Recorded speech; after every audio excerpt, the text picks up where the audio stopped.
What your ex is thinking and what your ex is feeling after a breakup is a really instinctive, important question that you'll find yourself asking. Do they really remember me? Or more importantly, did they really forget who I was? Did they really forget what we meant to each other? Like they've become this massive, important thing, this obsessive, ruminating focal point for you. You can't get them out of your mind.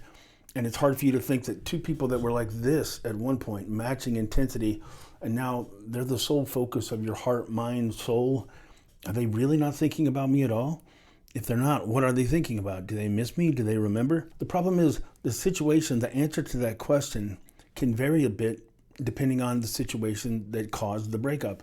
In other words, how they saw you when they left, what the relationship was with you when they left, what they were going to when they left you. So there are different scenarios that are going to impact this just a little bit, but most of the videos just kind of cover it in a blanket statement. Now, I will say, normally the reaction is pretty close to consistent. It's pretty close to the same with a couple of exceptions. And a lot of times, to make it even a little bit more less simple, right, or complicated, your situation might overlap with a couple of causes. So I'm going to cover the most common causes and the most common reaction that your ex is going to be feeling after a breakup. Number one, and this is the position where most people come from when they're making this video, when they say what your ex is thinking after a breakup. It's usually from the perspective of that limerence has worn off. At one point, the two of you probably felt like you were soulmates, if it was a significant relationship at least. But at your highest point, when limerence is at its strongest, the dopamine, the adrenaline, the serotonin, all of it's just kind of giving you that sense that this is the one for me.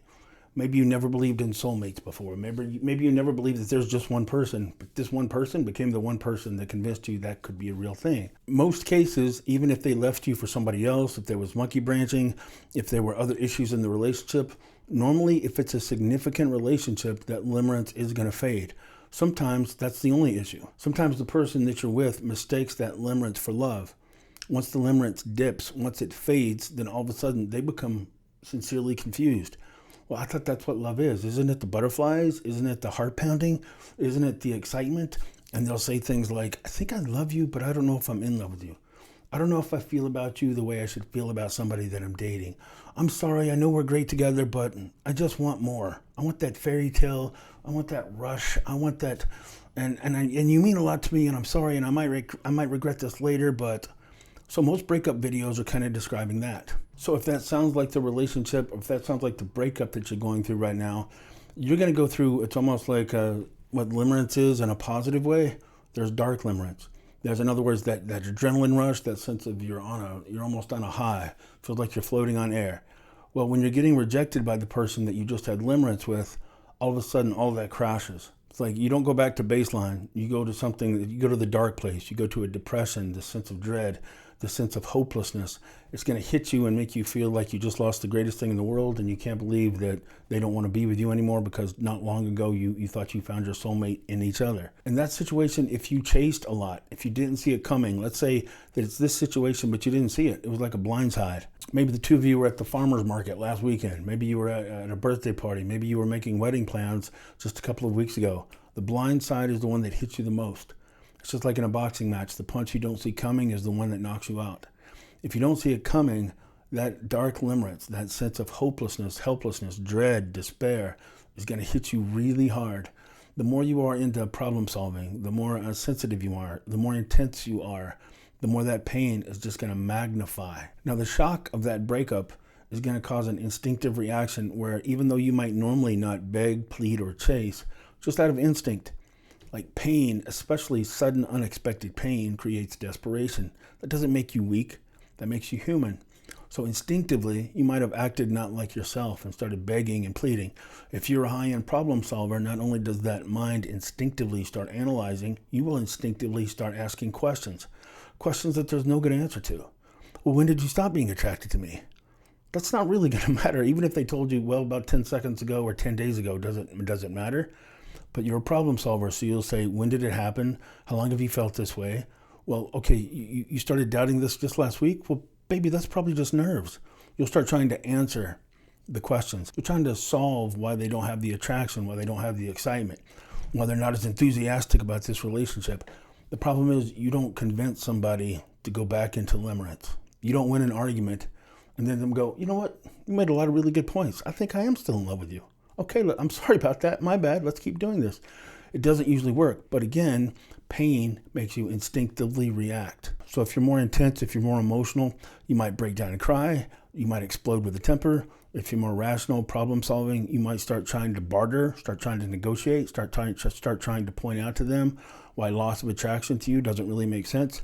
And even if it does make sense, you can solve it. All the two of you need to do is come up with a little plan to reignite this attraction.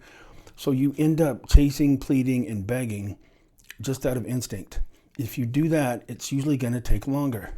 What they're thinking after the breakup in that scenario, if you gave them a mountain of pursuit, look at your pursuit and your emotional desperation to be with them as fuel.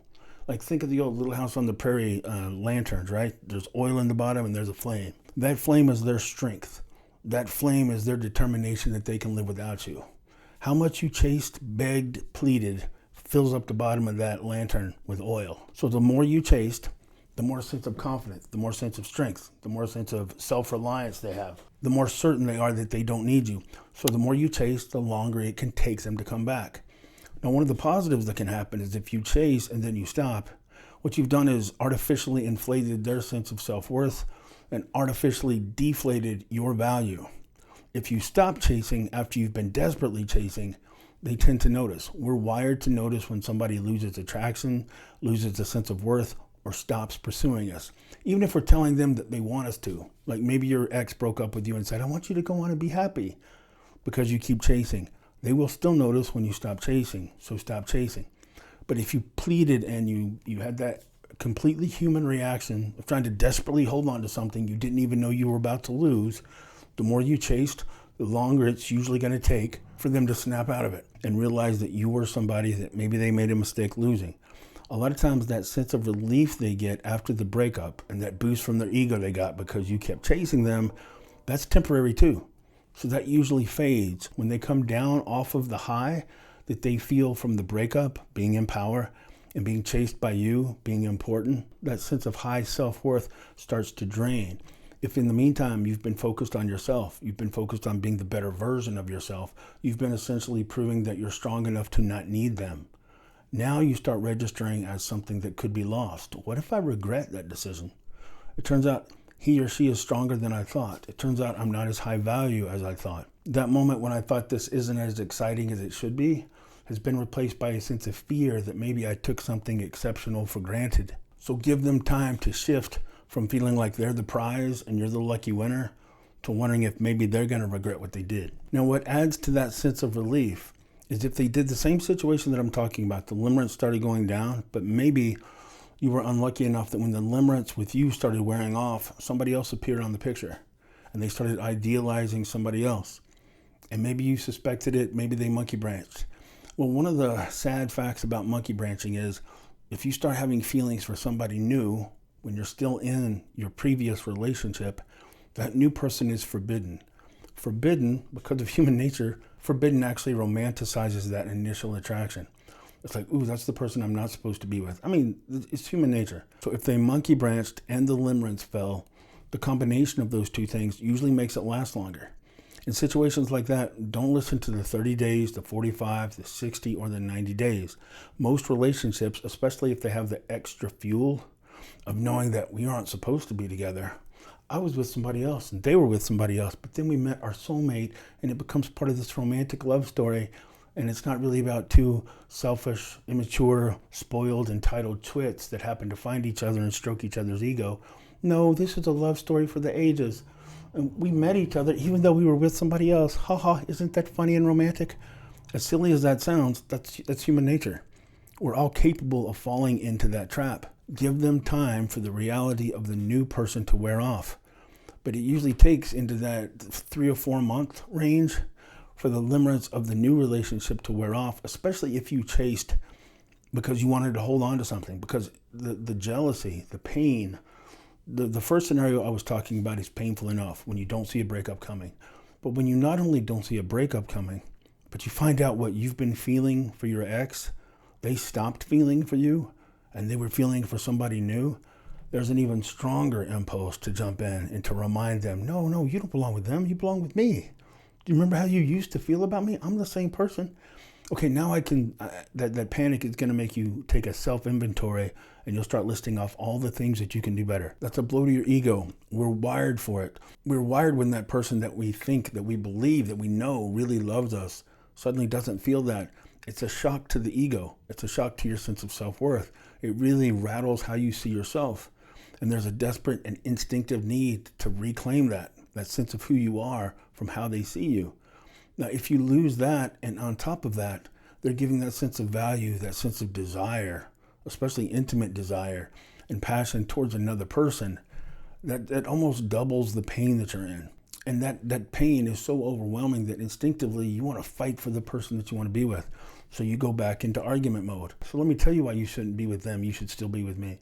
I realized what I got wrong. I could be better. We were already happy before, but think about how happy we'd be once I make all the changes that I know you want me to make. That I should have listened to you when you said you wanted me to make those changes, but just give me a chance to prove to you I'm the one and not them. The more you're competing, though, the more you're actually lowering your sense of worth. You're making both you and your ex, see them as the prize. One of them should see you as the prize. It's hard for them to see you as the prize if you're begging, pleading, and trying to present your case about why you should be lucky enough for them to choose you. So if you don't see it coming, they're with somebody new, and you start chasing, begging, and pleading, you're actually adding multipliers, magnifying, in other words, the attraction to the new person. If your ex did monkey branch, if your ex is with somebody new, you want to be really careful not to compete with that other person. Don't dive in. You're accidentally magnifying that attraction. There are multipliers to attraction. For instance, somebody new, somebody that you've never felt limerence before in the past, that limerence is going to be stronger. Limerence was never meant to last forever. So if you've been with somebody a couple of years, don't expect to have the same floating on air, can't believe how lucky I am, heart-pounding excitement every time you meet them for lunch. If somebody new comes in, that limerence starts over. So on an emotional basis, it has nothing to do with who's the higher value. But you go head-to-head with somebody that your ex is in limerence with versus the you that they've come to know, the one that they've actually lived with long enough that the fantasy has been worn down and the reality is the only thing that's left, versus this new person. I bet life with them would be amazing. I bet that the dogs wouldn't pee on the carpet. I bet we wouldn't have any mortgage problems. I bet we'd never fight. We'd just look at each other with love, lust, passion, and jokes all the time, and we'd have a fairy tale ending. People actually believe that. You dive in and compete, you're actually lowering your value, and you're the one trying to stop their fairy tale. Aw, you're the villain. You're the bad guy. They'll talk about how you're the obstacle for them being together, and it'll actually boost and magnify their attraction to each other. You don't want to do that. So they're new, they're forbidden, and you're fighting to try to keep them apart. Don't give them that.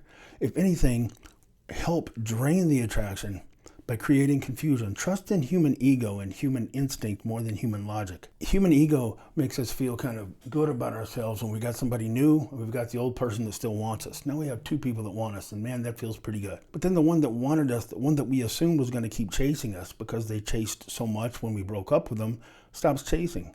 Whether they admit it or not, they're going to feel that. Their ego is going to feel that loss of pursuit. Now they're going to try to hyper-focus on the new person. That's okay. I didn't want to be with you anyway. That's why I broke up with you. Now I'm with this new person. But now this is the only person. And now this new person has to live up to the fantasy that I created in my mind before we were together. Let's see how well they live up to the fantasy. Now, hey, truth is, maybe they end up getting married. Most of the time, they don't.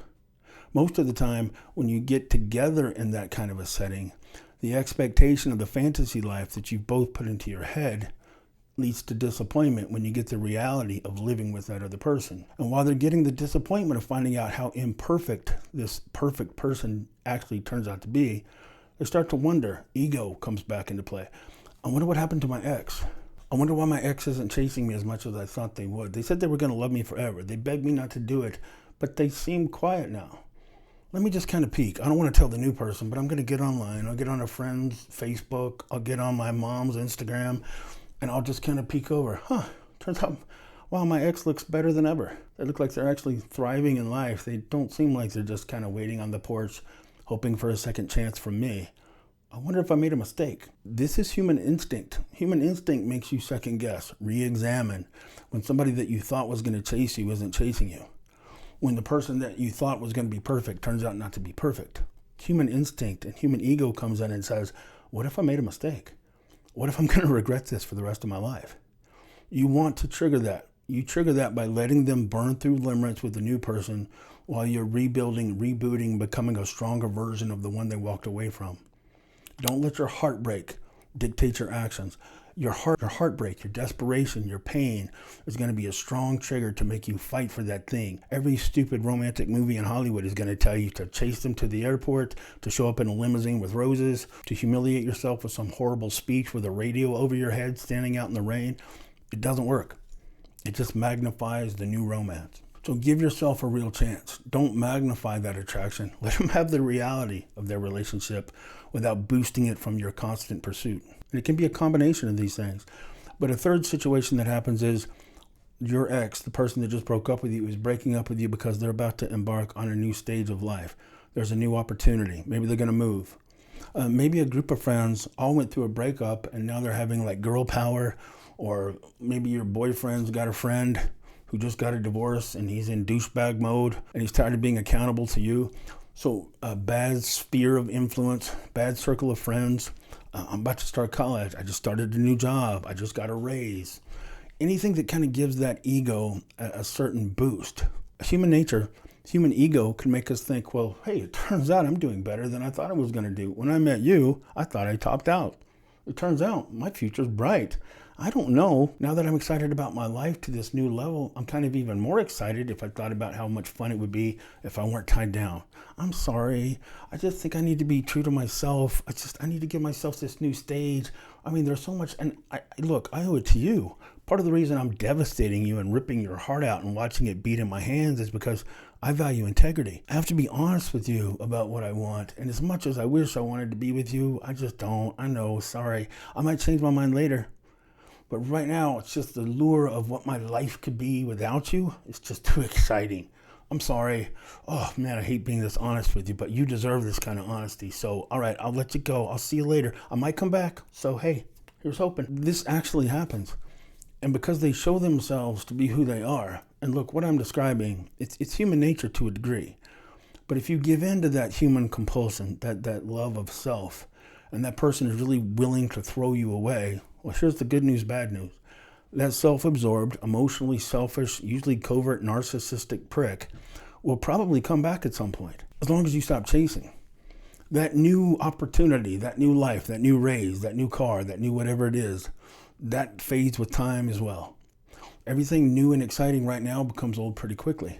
And if they're so egotistical that they have to be free of you to go enjoy life to their fullest, that same kind of sensitive ego is going to notice when you stop chasing. They're going to notice when life, which never really goes like this, life has high moments, low moments, challenging moments, incredible. It's not like this for anybody. So if they're letting you go because their life is on this trajectory, sooner or later it's going to go like this. That same ego that values integrity so much that they had to rip your heart out is also going to value integrity enough to come back and tell you, it turns out I missed you so much.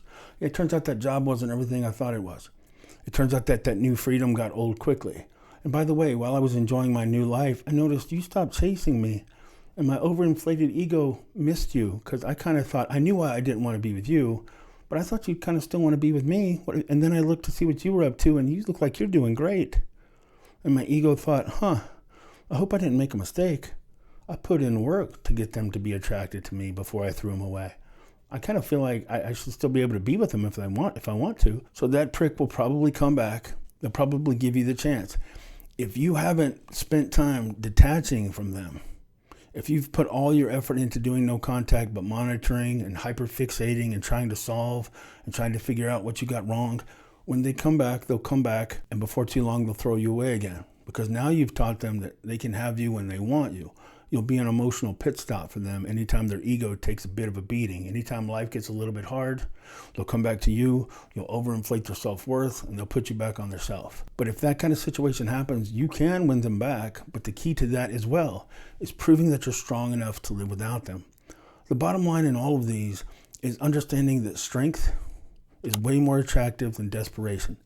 Fighting to prove how loyal you are, how much you love them, how desperate you are, how much you belong together, how much you believe you belong together is not attractive to somebody else who's already decided they don't want to be with you. But human instinct is consistent. One of the consistent fears we all have is that I'm going to walk away from the person that I'm going to regret losing the rest of my life. If you want to re-attract somebody, hit that button. The best way to hit the button and make them fear that you're the one person they don't want to live with the regret of losing for the rest of their life, live and act and project like you're that person. The people that get the other person back, winning your ex back, the most successful stories I know of are the people that not only start pretending that they're strong enough to live without the person they want back, which most people start there. Most people, if you're sincere, if you're loving, if you're deep, we're not wired to just turn off love. So stop beating yourself up because you still love the person that threw you away. That says really good things about you.